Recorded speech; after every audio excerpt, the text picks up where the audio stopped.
ट्रैक्टरों से कुचल कुचल करके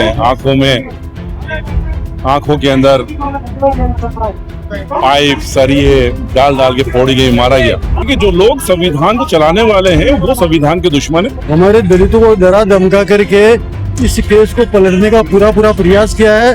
आज तक उन्होंने अभी तक दलित समाज के हित में कोई कार्य नहीं किया है। न कोई विधानसभा में न संसद में ऐसी आवाज उठाई है कि बाबा साहब ने हमें 2 वोट का अधिकार दिया था, एक हमारा प्रतिनिधि चुनने का और एक सबको वोट देने का। क्या कुछ कारण है कि आज इतनी संख्या में यहाँ लोग ये तो आप खुद जानते ही हैं अच्छी तरीके से कि डांगावास के अंदर जो 6 लोगों की ट्रैक्टरों से कुचल कुचल करके आंखों के अंदर पाइप सरिये डाल डाल के फोड़ी गई, मारा गया। ये पूरा सिस्टम का फेलियर है कि 11 साल के अंदर 40 लोगों को गिरफ्तार किया और उसके बाद उनको बाइज्जत बरी किया गया। इसका मतलब साफ है कि ये जो इल्जाम लग रहा है ये साफ है कि पुलिस प्रशासन ने ढंग से काम नहीं किया। अब उस जो वहाँ पे थानेदार थे जो उनको इमीडिएटली जो है बर्खास्त कर देना चाहिए, उनकी पेमेंट रोक लेना चाहिए। सीबीआई जांच का भी हुआ था तो एक वो जो रेस्पेक्टेड एजेंसी है सीबीआई, तो मैं जहाँ समझता हूँ कि जो लोग वो सीबीआई वाले थे उनको भी बर्खास्त करना चाहिए, उनका भी पेमेंट रोक देना चाहिए। क्योंकि इतना बड़ा कांड और उसमें हथियार ना मिले तो ये साफ है कि जो लोग संविधान को चलाने वाले हैं वो संविधान के दुश्मन है। और आज की तारीख में संविधान एक बिल्कुल खतरे में आ चुका है। लिहाजा जो बाबा साहब अम्बेडकर को मानने वाले हैं, जो संविधान को मानने वाले लोग हैं, मैं उनसे दरखास्त करूंगा कि आप रोड पे आए, अदरवाइज हमारा देश खतरे में। देश भर में इस हत्याकांड के बारे में बातचीत हो रही है। सबसे बड़ा फेलियर किसका है इस हत्याकांड? मैंने आपको कहा जो प्रशासन है, जो जुडिशरी है, जो एजेंसीज हैं, सिक्योरिटी एजेंसीज हैं जो जांच करती हैं, ये रेस्पेक्टेड हैं सारी की सारी। और इनका ये काम है कि जालिम को बाहर निकालना और उनको सजा दिलवाना। मगर देखा क्या जा रहा है कि जो जालिम को सजा दिलवाने वाले हैं वो जालिम को का या तो साथ दे रहे हैं या जालिम को ढूंढ नहीं पा रहे हैं, वो भी 11 साल के अंदर। इसका मतलब कि ये फेलियर है सिस्टम का, और सिस्टम का जब फेलियर है तो हमें आना पड़ेगा। ये संविधान के ऊपर खतरा हुआ है तो रोड पे जरूर जाना। इस प्रकार के प्रकरण होते हैं तो क्या लोगों का न्यायपालिका से विश्वास उठेगा? 101%। आप देख रहे हैं लगातार जो केसेस हो रहे हैं या मर्डर हो रहे हैं, वो क्यों हो रहे हैं? अब किसी का मर्डर हुआ तो उसको बदला लेने के लिए जब न्याय नहीं मिलेगा तो वो इंडिविजुअल होगा, वो जो शख्स होगा जो मरा है तो वो उसका बदला लेगा, तो कानून कहाँ रह जाएगा?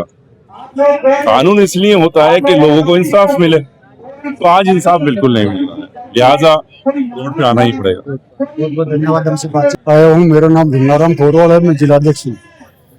आज हम हमारे प्रदेश अध्यक्ष श्री सत्यवीर सिंह जी के आह्वान पर डांगावास में जो हत्याकांड हुआ था, वो जितने भी हत्यारे थे उनको बरी कर दिया गया है।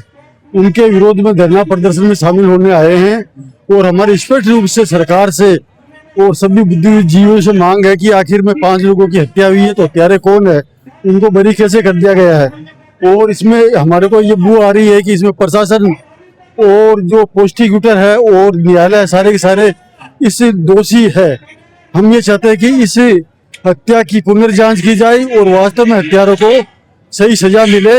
हम ये इस संस्थान के माध्यम से ये मांग कर रहे हो। देखा जाए इस हत्याकांड में सीबीआई भी का भी हस्तक्षेप था और क्या नाम से न्यायपालिका और जो प्रशासन था वो भी था, तो इसमें सबसे ज्यादा अहम भूमिका किसकी थी? इसके अंदर मुझे लग रहा है कि जो दबंग किस्म के जो लोग हैं, जो दबंग जाति के लोग हैं, मतलब सीबीआई हो चाहे सीआईडी हो चाहे पुलिस प्रशासन हो चाहे न्यायालय हो चाहे प्रशासनिक अधिकारी हो, सारे के सारे उसी जाति से संबंधित थे। उन्होंने हमारे दलितों को डरा धमका करके इस केस को पलटने का पूरा प्रयास किया है और संभव इसीलिए हमारे को इसमें न्याय नहीं मिल पाया है। उन्हें हम आज धरना प्रदर्शन के माध्यम से ये बताना चाहते हैं कि हम इसकी वापस इस हाईकोर्ट में ले जाके अपील करेंगे, सरकार से ही इस अपील को करने के लिए बाध्य करेंगे और हमारे को न्याय मिले। जयपुर के शहीद स्मारक पर मौजूद है कांग्रेस पार्टी के टीकाराम जूली जी, जो भी दलित समाज से क्या कुछ उनका अभी तक कोई प्रतिक्रिया है इस मामले को ये हमारे इस बात पे चर्चा हो रही है? हमारे जो राजस्थान विधानसभा या कोई संसद में जो भी हमारे जनप्रतिनिधि दलित समाज के जा रहे हैं, तो वो दलित समाज के नहीं बल्कि उन राजनीतिक पार्टियों को गुलाम बन के काम कर रहे हैं। आज तक उन्होंने अभी तक दलित समाज के हित में कोई कार्य नहीं किया है, न कोई विधानसभा में न संसद में ऐसी आवाज उठाई है। प्रत्यक्ष प्रमाण हमारे कानून मंत्री अर्जुन राम जी मेघवाल है, जिनके ये इतना बड़ा हत्याकांड में लोग बरी हो गए, लेकिन उनके कान पर जून तक नहीं रेंगी है। इसकी हम सब लोग अम्बेडकर वेलफेयर सोसाइटी के लोग और दलित समाज के लोग इसकी भर्त्सना करते हैं, निंदा करते हैं। आपका क्या कुछ कहना है इस हत्याकांड को लेकर? जी, मैं दिनेश सिंगारिया, प्रदेश प्रतिनिधि, अम्बेडकर वेलफेयर सोसाइटी बिहार।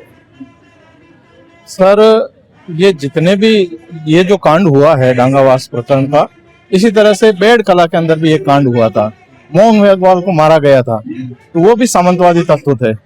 और यहाँ पर भी ये जो तत्व हैं, ये काफी समाज के अंदर अपनी जड़ें मजबूत रखते हैं। और हमारे जो प्रतिनिधि हैं, वो प्रतिनिधि समाज से नहीं बल्कि अपनी पार्टियों से जुड़े हुए हैं, इसीलिए गुलाम बने हुए हैं। और हम चाहते हैं कि यहाँ पर समाज का प्रतिनिधित्व होना चाहिए, वो यहाँ पे आने चाहिए, बात करनी चाहिए उनको, लेकिन ये नहीं हो पा रहा है। इसलिए आज जो हम ये प्रदर्शन कर रहे हैं, हम चाहेंगे कि इस कांड को आगे हाईकोर्ट और उच्चतम न्यायालय तक ले जाया जाए और इसकी उचित जांच की जाए। अभी 2 दिन पहले ही कांग्रेस पार्टी ने जयपुर की नगर निगम से हिसाब मांगो रैली निकाली थी, जयपुर में नगर निगम के। जी, तो आज हम जयपुर में ही मौजूद है शहीद स्मारक पर। तो अभी तक कोई कांग्रेस पार्टी है या कोई दलित नेता अभी तक कोई क्यों नहीं जुड़ पाया इससे? नहीं, दलित नेता जैसा मैंने अभी आपको बताया कि वो पार्टियों के गुलाम है, वो पार्टियों तक ही सीमित है। वो SC ST पर जैसे कि किसी बीजेपी सरकार में ऐसा कुछ कांड हो जाता है तो तब वो क्यों आगे आ जाता है? तो वो पार्टियों के गुलाम है, इसीलिए वो बीजेपी से संबंधित है तो बीजेपी की रैली में चले जाते हैं, और कांग्रेस से हैं तो वो कांग्रेस में चले जाते हैं। बाकी SC ST का जहां पर मामला आता है, वहां पर वो लोग नहीं आ पाते हैं। कारण यही है, ST के क्या वोटर नहीं है? नहीं, वो कारण ये है कि बाबा साहब ने हमें 2 वोट का अधिकार दिया था, एक हमारा प्रतिनिधि चुनने का और एक सबको वोट देने का। तो महात्मा गांधी जी ने उस समय आमरण अनशन कर दिया था, ऊना पैक्ट लागू हुआ, उसकी वजह से आरक्षण लागू हुआ। तो उसी वजह से, उसी का परिणाम है कि आज ये जो जनप्रतिनिधि हैं, ये पार्टियों के गुलाम बन करके बैठे हैं। क्या कुछ लगता है कि सरकार तक आपकी बात पहुंचेगी? बिल्कुल, समाज जब संगठित होता है और संगठित होकर के आह्वान करता है, तो निश्चित रूप से सरकार के ऊपर इसका दबाव पड़ता है और निश्चित रूप से कार्रवाई होती है। बहुत बहुत धन्यवाद हमसे बातचीत करने के लिए। तो साथियों, आपने देखा शहीद स्मारक पर हम मौजूद थे।